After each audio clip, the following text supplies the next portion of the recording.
Conta-se que no final do período Bakumatsu existia um samurai de poder inigualável.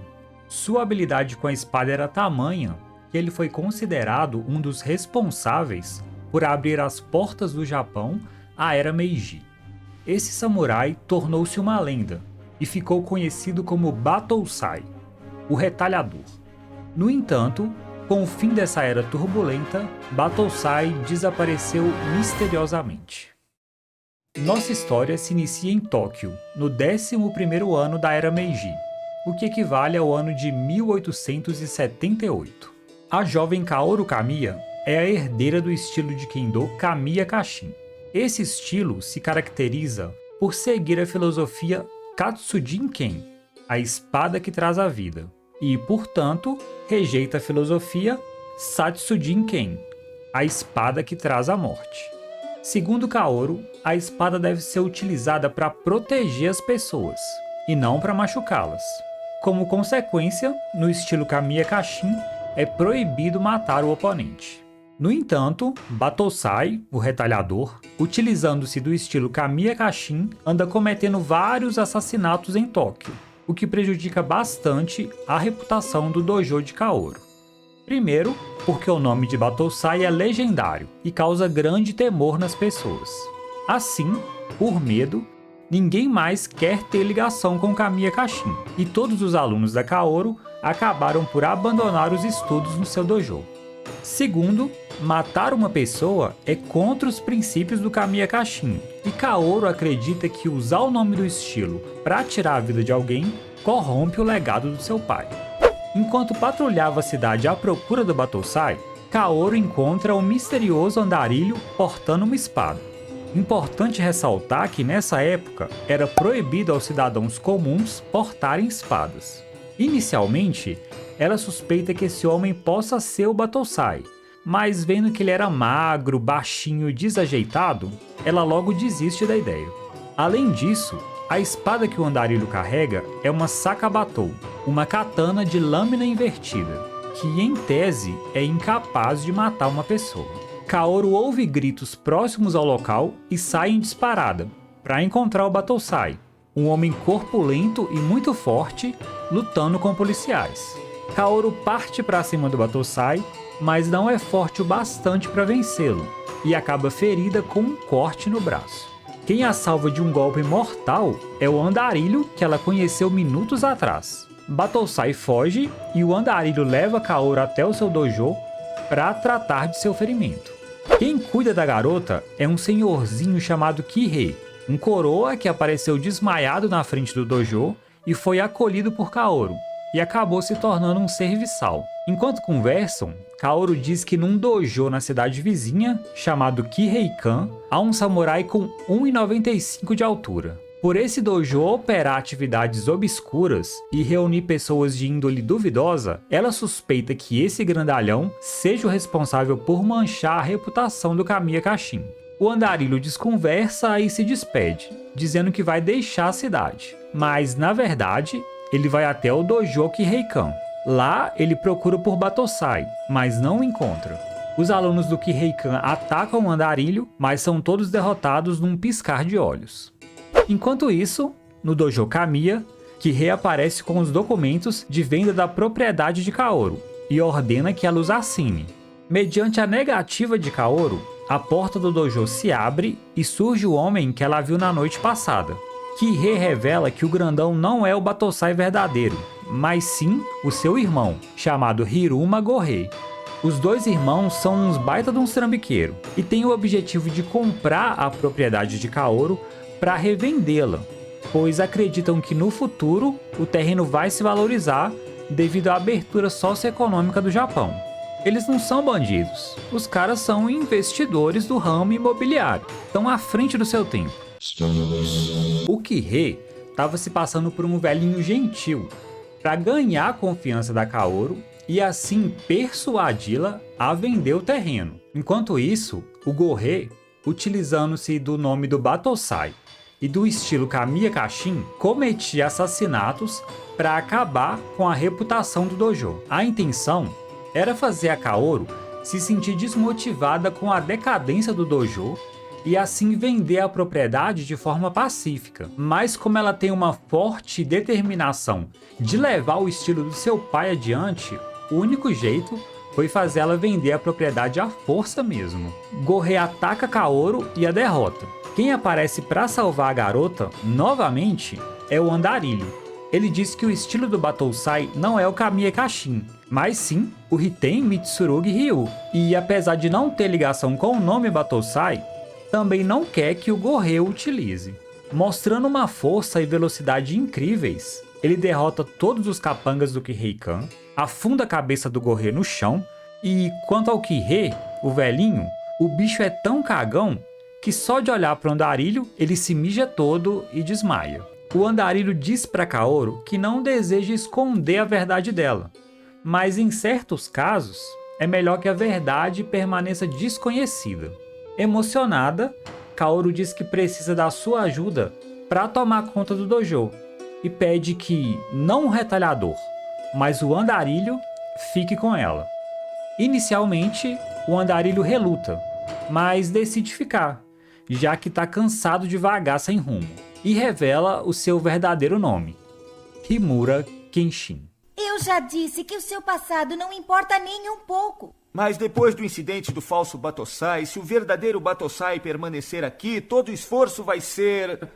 Eu nunca disse que queria que Battosai permanecesse aqui. Eu quero que você, o Andarilho, Eu me demorei um pouco nesse inicinho do resumo, porque eu realmente gosto desse primeiro contato do Kenshin e da Kaoru. Eu acho que a arte do mangá, muito mais que o anime, consegue transmitir bem as emoções desses dois personagens. Tem a gentileza do Kenshin e às vezes um olhar de pesar, de arrependimento, e a fragilidade da Kaoru, como se estivesse pedindo ajuda. E sobretudo, a felicidade dela quando o Kenshin decide ficar. Tudo aqui nesse início me parece muito genuíno, mas eu não posso deixar de pensar que a Kaoru é muito inconsequente. Essa coisa de não me importo com o seu passado é linda na teoria, mas na realidade é bem perigosa. Ela não se importou com o passado do Kihei e ele quase matou ela. Chamar do nada um dos maiores assassinos do Japão pra morar com ela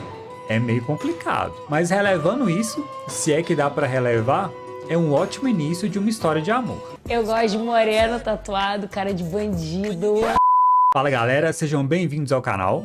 Eu sou o Artus e os membros do canal votaram e decidiram que o próximo resumo seria o de Samurai X. Portanto, aqui estou eu para contar essa história para vocês. Como Samurai X é uma obra muito extensa e está presente em várias mídias, mangá, anime, OVA, live action, eu vou explicar para vocês em qual dessas mídias o nosso resumo vai se fundamentar. A base do nosso resumo vai ser o mangá, que é onde a gente vai encontrar a história na sua forma mais pura. O nome original da obra é Rurouni Kenshin, tem 255 capítulos e já foi publicada aqui no Brasil, sendo a sua versão mais recente essa aqui da JBC, que tem 28 volumes. E por que não utilizar o anime clássico como base, se ele é a mídia que todo mundo conhece? Então galera, o anime é muito extenso e ele tem muitos fillers.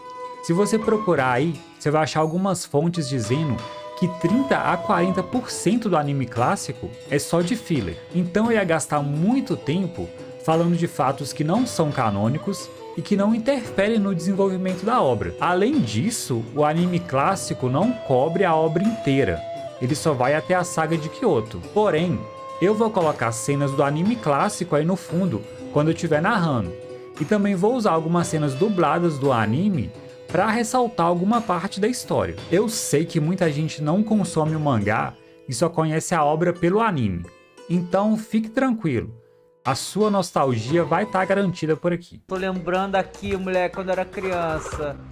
Meu Deus. É bom lembrar que no período em que eu tô gravando esses resumos, também tá saindo o remake do anime de Samurai X. Esse remake não vai ser tratado aqui nessa série de vídeos. Eu quero resgatar as nossas lembranças antigas do anime clássico, que passava lá na TV Globinho. Mas como aqui eu vou seguir a história original, Vocês podem assistir o remake e depois vir aqui no resumo e comparar para ver se esse novo anime tá seguindo a história original. O primeiro episódio já saiu, eu já vi, e a impressão que eu tive é que eles vão sim fazer um esforço para seguir a história do mangá, para serem fiéis ao original. Fazendo um geralzão, o mangá de Rurouni Kenshin foi lançado no ano de 1994 e é dividido em 3 grandes sagas: Tóquio, Kyoto e Justiça dos Homens. A saga de Tóquio vai do capítulo 1 ao 47 do mangá. Dentro dessa saga, a gente tem vários arcos, que são o prólogo, com a apresentação dos personagens principais, Kenshin, Kaoru, Yahiko e Sanosuke, o arco do Jinne, da Oniwa Banshu, da luta de Yahiko, de Rajuta e de Sanosuke e Unishikie. A saga de Kyoto vai dos capítulos 48 a 151 do mangá. Essa é a saga da batalha contra Shishio. Muita coisa acontece aqui. Há muitas lutas, o Kenshin se reencontra com seu mestre e muitos consideram essa saga o ápice da obra. Por último, a saga Justiça dos Homens, que vai do capítulo 152 a 255 e não está abrangida pelo anime clássico. É a saga da batalha contra Enishi, que conta a origem do Kenshin e da sua cicatriz. Orbitando ao redor disso, a gente tem filmes, OVAs, live actions, spin-offs e a continuação da história do mangá, que é a saga de Hokkaido. Para não ficar uma coisa bagunçada, quando esses materiais encostarem na obra original, eu comento um pouco deles para vocês. Então podem ficar tranquilos que eu não vou esquecer dos OVAs nem dos live actions, que vocês tanto amam. Então, com essa explicação inicial, vamos voltar para o nosso resumo. Uma semana após o incidente com os irmãos Hiruma, Kenshin e Kaoru vão até o comércio do distrito para comprar alguns alimentos. Ali, o Kenshin é novamente abordado pela polícia local, por estar portando uma espada. Chega então um grupo especial da polícia, os policiais espadachins, que estão autorizados a portar espadas e assumem o caso. O que acontece é que os policiais espadachins usam a autoridade da polícia para satisfazer os seus interesses, que no caso é cometer assassinato. Eles eram antigos samurais que não se adequaram à restauração Meiji e, diferente do 007, usam a sua licença para matar para abusar dos mais fracos. Nossa força policial de espadachins é uma força de elite. Temos autorização para carregar espadas, mas vocês não têm. Em outras palavras, temos permissão do governo para matar as pessoas. Os policiais ameaçam a Kaoru e a população ali em volta acha a situação um absurdo, porque o Kenshin não estava resistindo à prisão. O líder dos policiais espadachins dá autorização para matar os moradores por obstrução de justiça. Kenshin então fica pistola e derrota todo o esquadrão. Após isso, aparece o Senhor Yamagata, um figurão político bem poderoso. Ele e Kenshin, na verdade, são velhos conhecidos. Então, Yamagata o convida para ocupar um cargo no governo, mas Kenshin recusa, porque ele pegou em armas visando um mundo melhor para as pessoas, e não autoridade política ou cargos importantes. Bom, senhor, eu agradeço a oferta, mas não tenho nenhuma intenção de me tornar um alto funcionário por ter matado pessoas. Apesar de tantas mortes, foi uma coisa muito importante para a restauração. As pessoas que não o reconhecem deviam ser Punidas pelo seu governo? Essa maneira de pensar cria essas pessoas convencidas. O Senhor Yamagata é inspirado num personagem histórico real, chamado Aritomo Yamagata, que foi o primeiro ministro do exército japonês após a restauração Meiji. Eu acredito que a função do Senhor Yamagata é ratificar a posição do Kenshin como Batosai. Ele é uma pessoa importante que está alheia àquele grupo principal e que confirma a identidade do Kenshin. Depois desse encontro, a ficha da Kaoru cai e ela começa a entender a importância que o Kenshin teve nos conflitos internos do Japão. A própria figura do Kenshin também é inspirada num personagem histórico chamado Kawakami Gensai, que foi um dos 4 maiores Hitokiris do período Bakumatsu. Ele era baixo, magro e tinha uma aparência frágil, sendo até confundido com uma mulher. Mas, na realidade, ele é considerado o mais temível dentre os outros 4. Já a Kaoru não é baseada em nenhum personagem histórico. O autor até fala que na concepção da personagem, ele tinha em mente algumas mulheres, mas durante o desenrolar do processo criativo, a Kaoru saiu de uma forma totalmente diferente. Já que a gente parou para falar de referências históricas, para entender melhor os eventos de Samurai X, é bom saber um pouquinho da história do Japão. Essa história pode ser dividida em períodos ou eras, e para a gente aqui, durante a nossa jornada com Samurai X, as eras que importam são a Edo e a Meiji. Na era Edo, a forma de governo do Japão era o shogunato. Sabe o shogunato Tokugawa, que a gente tanto ouve falar? É esse aí mesmo. Nessa época, a política do Japão era extremamente isolacionista. O Japão não mantinha relações diplomáticas e de comércio com outras nações. Um evento que marca o declínio dos shoguns está relacionado com a expansão das potências ocidentais, sobretudo os Estados Unidos.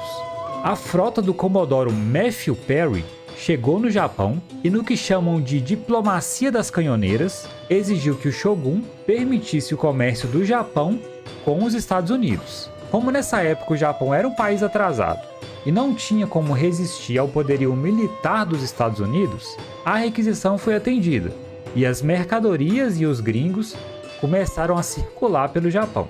Porém, o povo japonês não gostou nada daquilo e levou o evento como humilhação e manifestação de fraqueza do shogunato, que não podia defender o país de ataques externos. Isso deu a oportunidade de grupos sociais japoneses que eram avessos ao shogunato se rebelarem e tentarem derrubar o sistema. Então, vamos passar pela restauração Meiji, que tinha como objetivo depor o shogunato e retornar com a monarquia imperial japonesa ao poder. Como isso era uma ruptura muito grande, foi um processo violento, já que o shogunato não ia entregar o poder de mão beijada. O período Bakumatsu, que literalmente significa final do shogunato, foi repleto de guerras internas, e no fim, os apoiadores do imperador ganharam a disputa. Na série, o Kenshin é um monarquista, ou seja, um cara que está do lado do imperador, e teve grande relevância para a vitória nessas batalhas. Com o fim dos conflitos, o imperador assumiu o poder, as fronteiras do Japão foram abertas e foi incentivada a industrialização e a modernização do país. Por outro lado, alguns grupos perderam seus privilégios, dentre eles os samurais. Até o shogunato, os samurais eram uma classe social muito respeitada, mas sem guerra para lutar, eles ficaram meio sem ter o que fazer. Para não saírem de mão abanando, já que eles contribuíram nas batalhas da restauração Meiji, eles foram indenizados pelo Estado. É o caso do senhor Yamagata, por exemplo, que tornou-se um político importante e convidou Kenshin para exercer um cargo público também. O governo, inclusive, para fechar o caixão dos samurais, criou um decreto que proibia as pessoas de andarem com espadas na rua. Por isso que o Kenshin vira e mexe é enquadrado pela polícia, já que ele anda com a sua sakabato à mostra. Mas nem todo samurai aceitou essa situação de boa. Os caras são guerreiros, eles não iam aposentar a espada na paz. Esse sentimento de não querer romper com o passado é o que motiva vários vilões da série, como o Jiné e o Rajuta. Isso fez até com que o governo imperial exterminasse esses samurais rebeldes, que é o que aconteceu mais ou menos com o Shishio, por exemplo. O governo Meiji é uma obscenidade. Mas em breve eu assumirei o controle e levarei o Japão à glória. Você é um assassino que viveu no final da Era Sangrenta de Tokugawa. Você entende que devemos obedecer à lei da natureza. O forte irá viver. O fraco pode ser usado e depois descartado. Existem várias diferenças entre o anime e o mangá, e eu não vou ficar aqui enumerando todas, mas só aquelas mais importantes, que de alguma forma alteram o curso da história. Primeiro, a história dos irmãos Hiruma é diferente. No anime, o Kihei não existe, e o Gorei tem uma história distinta. Ele era um antigo aluno do Kamiya Kashin que acabou ficando violento e se distanciando dos valores do estilo. Assim, ele foi derrotado pelo pai da Kaoru, que, como castigo, inutilizou o dedão da mão direita do Gorei, impedindo que ele pudesse usar a espada com a mão direita, e ainda o expulsou do dojo. Aí, o Gorei treinou a mão esquerda por 11 anos para poder se vingar. Ao derrotar o Gorei, Kenshin quebra os dedos da mão esquerda dele, para ele nunca mais segurar uma espada com nenhuma das mãos.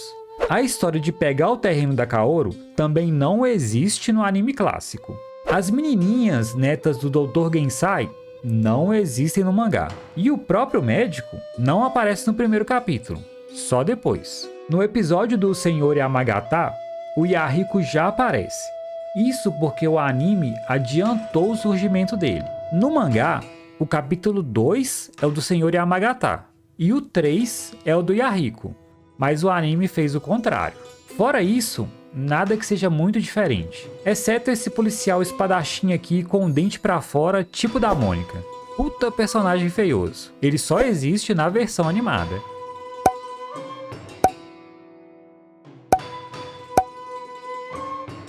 Samurai X também traz algumas lições de vida interessantes.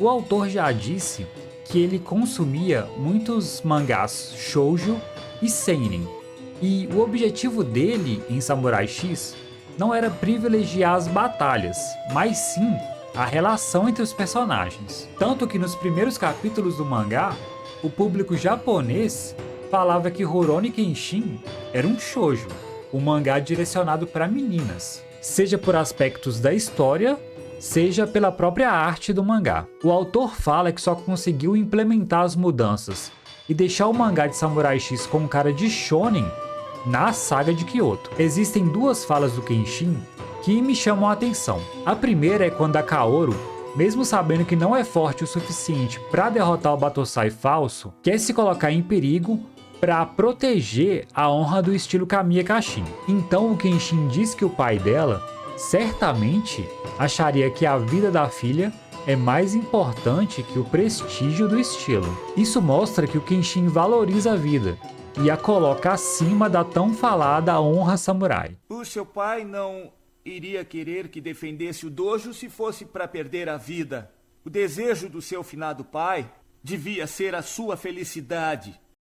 A segunda é um diálogo entre o Kenshin e o Gorei, em que eles falam sobre a finalidade da espada.